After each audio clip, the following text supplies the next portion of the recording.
Welcome back. Kadapa జిల్లాలో ఎన్నికల హడావిడి మొదలైంది. ఈ రోజు నుంచి 3 రోజుల పాటు పోస్టల్ బ్యాలెట్ పోలింగ్ జరగనుంది. ఎన్నికల విధుల్లో పాల్గొనే ఉద్యోగులు తమ ఓటు హక్కు వినియోగించుకోనున్నారు.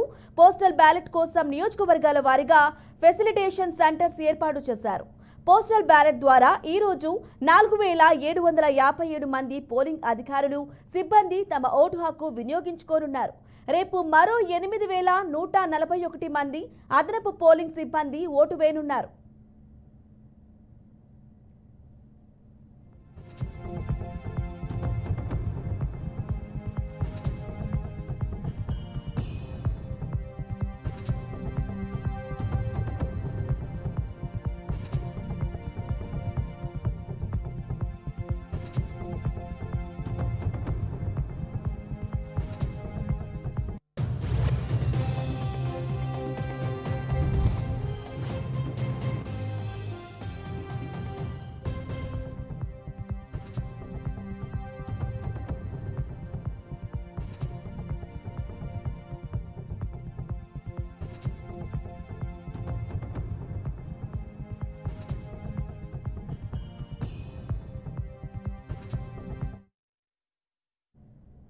కడప జిల్లాలో ఎన్నికల హడావిడి మొదలైంది. ఈ రోజు నుంచి 3 రోజుల పాటు పోస్టల్ బ్యాలెట్ పోలింగ్ జరగనుంది.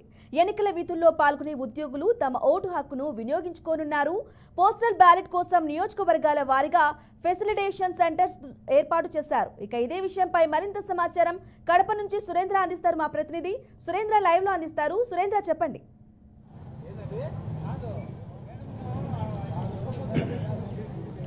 గుడ్ మార్నింగ్ బ్రహ్మణి. 2024 సార్వత్రిక ఎన్నికలకు సంబంధించినటువంటి మొదటి ఘట్టం ఈ రోజు నుంచి కడప జిల్లాలో ప్రారంభమైందని చెప్పవచ్చు. పోస్టల్ బ్యాలెట్ అంటే ఎన్నికల్లో పాల్గొనబోయే ఉద్యోగులందరూ కూడా ఈ రోజు నుంచి 3 రోజుల పాటు ఫెసిలిటేషన్ సెంటర్లలో తమ ఓటు హక్కును వినియోగించే విధంగా కడప జిల్లా కలెక్టర్ విజయరామరాజు అలాగే ఎన్నికల సంఘం అందరూ కూడా పూర్తి స్థాయిలో బాధ్యతలు తీసుకొని ఇవాళ నుంచి ప్రారంభం చేసే విధంగా అన్ని ఏర్పాట్లు పూర్తి చేశారు. ఈరోజు ఉదయం 7 గంటల నుంచే మనం చూసుకుంటే ఇక్కడ ప్రజెంట్ కడప నగరంలో ఉన్నటువంటి గాంధీనగర్ స్కూల్ దగ్గర పోస్టల్ బ్యాలెట్ ఓటు వినియోగించుకునే కేంద్రం దగ్గర మనం ఉన్నాం. ఉద్యోగస్తులందరూ కూడా తమ ఓటు హక్కును వినియోగించుకోవడానికి ఉదయం 7 గంటల నుంచి కూడా పోలింగ్ కేంద్రాలకు చేరుకొని తమ ఓటు హక్కును వినియోగించుకుంటా ఉన్నారు. ఇక్కడ రూమ్లు, ప్రతి ఒక్క రూమును కూడా ఏర్పాటు చేసి అక్కడ ఎన్ని ఓట్లు ఉన్నాయి, ఏ ఓటర్లకు ఏ నెంబర్లకు ఎన్ని రూములు ఏర్పాటు చేశారనేది కూడా చాలా క్లారిటీగా పెట్టారు. దాదాపు ఏపీలో 3,30,000 మంది ఉద్యోగులు ఈరోజు తమ ఓటు హక్కును వినియోగించుకోబోతున్నారు. అలాగే కడప జిల్లాకు సంబంధించి దాదాపు 23,000 మంది ఓటు హక్కును వినియోగించుకునే విధంగా అధికార యంత్రాంగం పూర్తి స్థాయిలో చర్యలు తీసుకుందని చెప్పవచ్చు. దీనికి సంబంధించి దాదాపు నెల రోజుల నుంచి కూడా పూర్తి స్థాయిలో సన్నాహకాలు చేస్తూ ఉన్నారు. మొదటిసారి జర్నలిస్టులకు కూడా ఈసారి పోస్టల్ బ్యాలెట్ వినియోగించుకునే విధంగా ఎన్నికల సంఘం అవకాశం కల్పించింది.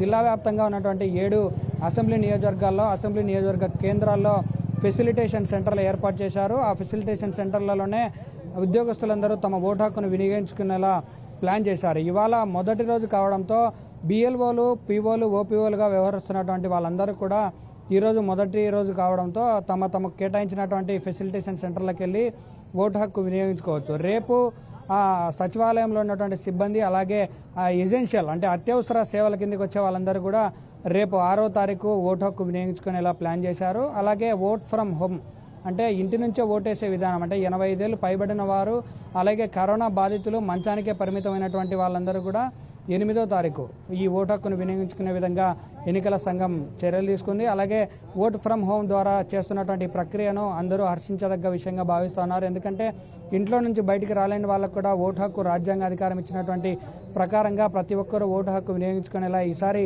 గట్టిగా బందోబస్తు ఏర్పాటు చేయడము, అలాగే కట్టుదిట్టమైనటువంటి ఏర్పాట్లు, ప్రతి ఒక్కరు కూడా ఓటేసి తమ అసెంబ్లీ కానీ ఇటు పార్లమెంట్ కానీ అభ్యర్థిని ఎన్నుకునే అవకాశం కూడా కల్పించారు. అలాగే ఇటు పోలింగ్ సెంటర్లలో గమనిస్తే పింక్ కలర్లో ఉన్నటువంటి పత్రం అంటే ఏదైతే దాంతో పోలింగ్ సెంటర్లో నమోదు చేసి అలాగే ఆ బాక్సులు వేసే విధానాన్ని కూడా చాలా క్లియర్గా ఎన్నికల అధికారులు చెప్తా ఉన్నారు. అంటే పింక్ కలర్లో ఉన్నటువంటిది అసెంబ్లీకి, బ్లూ కలర్లో ఉన్నటువంటిది పార్లమెంట్ స్థానానికి 2 కవర్లు కూడా చాలా జాగ్రత్తగా వేయాలి. అక్కడ చాలా జాగ్రత్తలు కూడా 1కి 2 సార్లు పరిశీలిస్తూ ఉన్నారు. పీఓలుగా ఉన్నటువంటి అధికారులు, ఓపీఓలుగా ఉన్నటువంటి అధికారులు ప్రతి ఒక్కటి పరిశీలించి తన సంతకం ఉందా లేదా, తను ఏ విధంగా పోస్టల్ బ్యాలెట్ కొత్తగా వేసే వాళ్ళు చాలా మంది ఈసారి ఉండడంతో వాళ్ళందరికీ కూడా అవగాహన కల్పించే ప్రక్రియ కూడా జరుగుతూ ఉంది. ఎక్కడ కూడా ఓటు చెల్లకోకుండా పోయే విధానం లేకుండా ప్రతి ఓటు చెల్లేలా అధికార యంత్రాంగం అయితే పూర్తి స్థాయిలో ఏర్పాట్లు చేసిందని చెప్పవచ్చు బ్రాహ్మణి.